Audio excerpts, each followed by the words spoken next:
Assalamualaikum warahmatullahi wabarakatuh. Kita akan melanjutkan materi tentang statistik dasar, yaitu tentang membuat tabel distribusi frekuensi. Nah, untuk teorinya itu sudah Anda baca di pertemuan pertama. Nah, untuk pertemuan yang kedua, kita akan mencoba membuat tabel distribusi frekuensi dari hasil suatu penelitian. Nah, jadi nanti kalau misalkan dari hasil penelitian itu kan masih masuk data tunggal, jadi kita harus buat ke tabel distribusi frekuensi untuk mempermudah perhitungan. Nah, ini untuk contohnya, suatu data diperoleh dari nilai tes statistika dasar dari 40 mahasiswa sebagai berikut. Nah, ini adalah nilai 40 mahasiswa. Nah, untuk membuat tabel distribusi frekuensi, kita harus menentukan range terlebih dahulu. Range itu adalah data terbesar dikurangi dengan data terkecil. Berarti data terbesar dikurangi data terkecil. Nah, dari sini kita bisa mencari data yang paling besar itu adalah 95. Berarti 95 dikurangi data terkecilnya itu adalah 60. Berarti range itu diketahui 35. Nah, selanjutnya kita akan menentukan banyak kelompok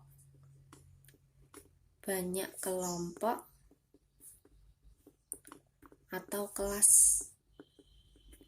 Nah, rumusnya itu adalah K sama dengan 1 ditambah 3,3 log N. Log itu adalah logaritma dan N itu adalah banyaknya data. Nah, di sini diketahui banyak datanya adalah ada 40. Berarti log 40. Nah, nanti untuk mencari log kita bisa menggunakan kalkulator mencari log 40 seperti itu. Nah, K itu sama dengan 1 ditambah 3,3 log 40. K sama dengan 1 ditambah 3,3 log 40 itu diketahui 1,6021. Jadi nanti bisa dicek sendiri-sendiri ya, kalau log 40 itu adalah 1,6021. Nah, K sama dengan 1 ditambah, berarti kita mengerjakan perkalian terlebih dahulu. Hasilnya adalah 5,28693. Jadi nanti kita bisa pakai pembulatan. Kalau ini dibulatkan berarti nanti jadi 5,3 seperti itu. K sama dengan 1 ditambah 5,28693 itu 6,28693. Nah, berarti kita bulatkan ya. Jadinya adalah 6. Berarti banyak kelompok, kelasnya adalah 6. Nah, selanjutnya kita akan mencari panjang interval kelas. Panjang interval kelas. Nah, rumusnya adalah I itu sama dengan R per K. Nah, R itu adalah ringnya, K itu adalah banyak kelompok atau kelas. Berarti R itu tadi 35 dan K itu kita pakai pembulatannya 6. Berarti hasilnya adalah 5,8. Nah, kita bulatkan berarti jadi 6. Jadi panjang kelas interval kelasnya itu adalah 6. Nah, sekarang kita mulai membuat tabelnya. Mulai masuk ke tabel distribusi frekuensi. Nah, berarti kita buat tabel dulu. Ini ada interval, dan ini semisalkan nanti kita kan nggak tahu banyaknya, berarti kita bisa pakai turus dulu ya. Nah, setelah itu ini adalah frekuensinya. Nah, data terkecilnya ada 60. Setelah itu karena panjang interval kelasnya 6, berarti 0, 60, 61, 62, 63, 64, 65. Berarti sampai 65. Setelah itu, setelah 65 itu ada 66. Kita hitung lagi, berarti 66-nya ikut hitungan.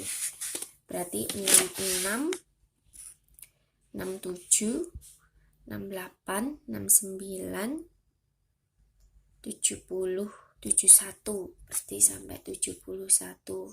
Nah, setelah itu 72 itu berarti kalau kita hitung sampai 77. Setelah itu 78 sampai dengan 82.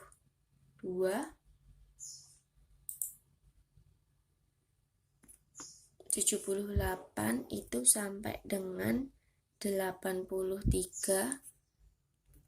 Nah, selanjutnya 84 itu sampai dengan 89. 90 itu sampai dengan 95. Nah, berarti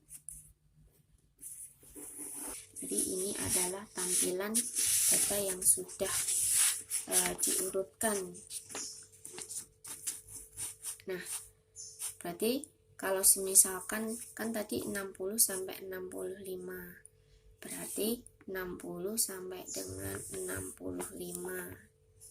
Nah, dari sini itu ada 1, 2, 3, 4, 5, 6, 7. Berarti ada 7. Kalau 66 sampai dengan 71 itu berarti 71 kan berarti di sini ya. 1, 2, 3, 4, 5, 6. Berarti ada 6. Seperti itu. Itu kalau misalkan menggunakan data yang terurut. Nah, untuk membuat histogram atau diagram batang, kita memerlukan nilai tengah.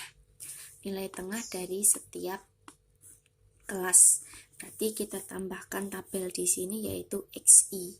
XI itu adalah nilai tengah. Nah, untuk nilai tengah itu berarti kita bisa menjumlahkan 60 ditambah 65 itu adalah 125 dibagi 2, 62,5. Nah, untuk selanjutnya itu bisa kita menjumlahkan, setelah itu membagi 2 lagi, dijumlahkan dibagi 2, dijumlahkan dibagi 2, ketemu nilai tengah. Nah, tetapi kalau kita semisalkan mau mencari dengan panjang interval kelas, kita cari tadi panjang interval kelasnya itu ada 6, berarti kita tinggal menambahkan 6 ke bawah seperti itu.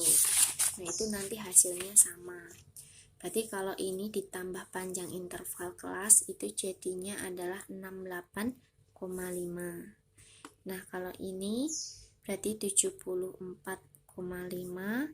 Kalau tambah 6 lagi 80,5, 8 tambah 6 lagi berarti 86,5, dan terakhir 92,5.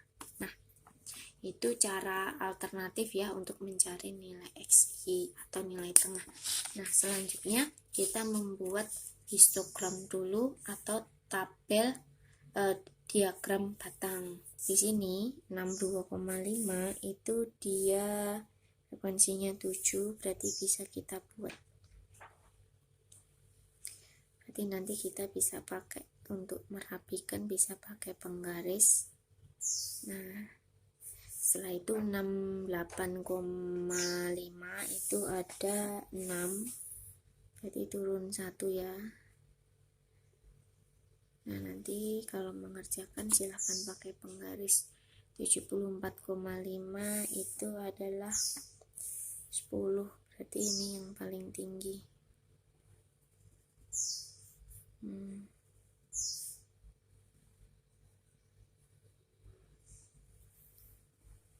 Nah, 80,5 itu berarti ada 5. Nah, setelah itu 86,5 itu ada 7.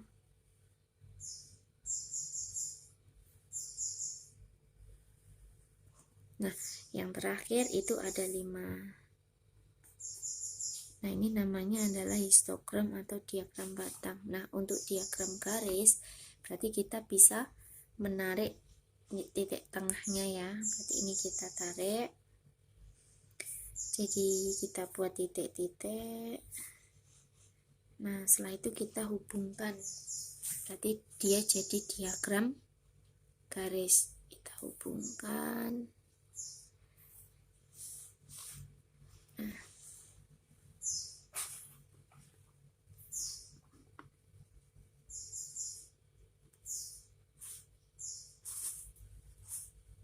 Seperti ini. Nah, ini diagram batang dan diagram garis gitu ya.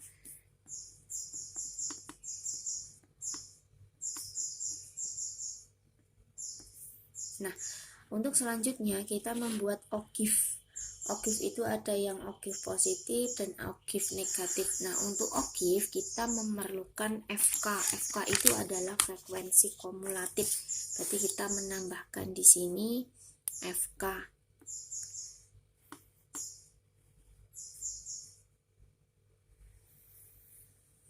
Nah, FK itu berarti menambahkan setiap frekuensi ya. Berarti kita mulai dari 7. Setelah itu tambah 6, berarti 13. 13 ditambah 10, 23. 23 tambah 5, 28.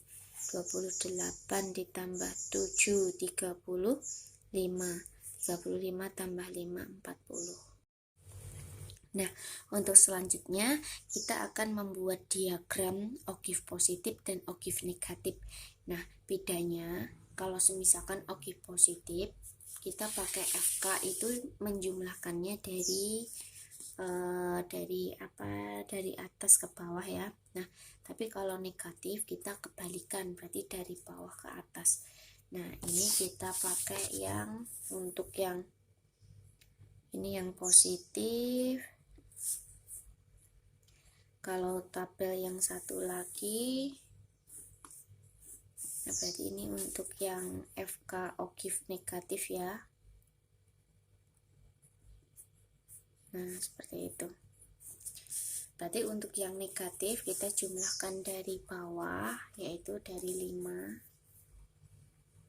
Kita tambah 7, 12 tambah 5, 17 tambah 10, 27 tambah 6 itu 33 tambah 7 itu 40. Nah, seperti itu. Nah, untuk membuatnya, nah seperti ini. Membuatnya berarti kita pakai ini, yang bawah pakai nilai tengah dan yang atas itu adalah frekuensi kumulatifnya. Kita membuat ogive positif terlebih dahulu, berarti dimulai dari 62,5 itu ada 7, berarti kita tarik. Nah, biar ini kita pakai yang, nah kita tarik 7. Nah, di sini. Setelah itu 13 kira-kira di sini. Setelah itu 23 kira-kira di sini. Nah, setelah itu 28. Nah, setelah itu 35. Dan yang terakhir itu adalah 40. Nah, berarti berarti setelah itu kita tarik garis melengkung ya. Berarti kita tarik, bukan ini. Nah seperti itu.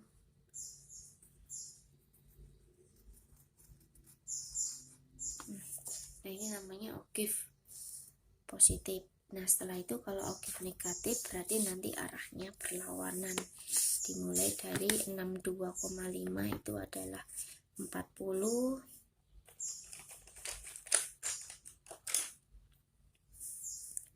Jadi di sini 40. Setelah itu 33. Setelah itu 20 berapa? 27. Setelah itu 17. Setelah itu 12. Setelah itu yang terakhir adalah 5. Nah, jadi kita tinggal menarik garis.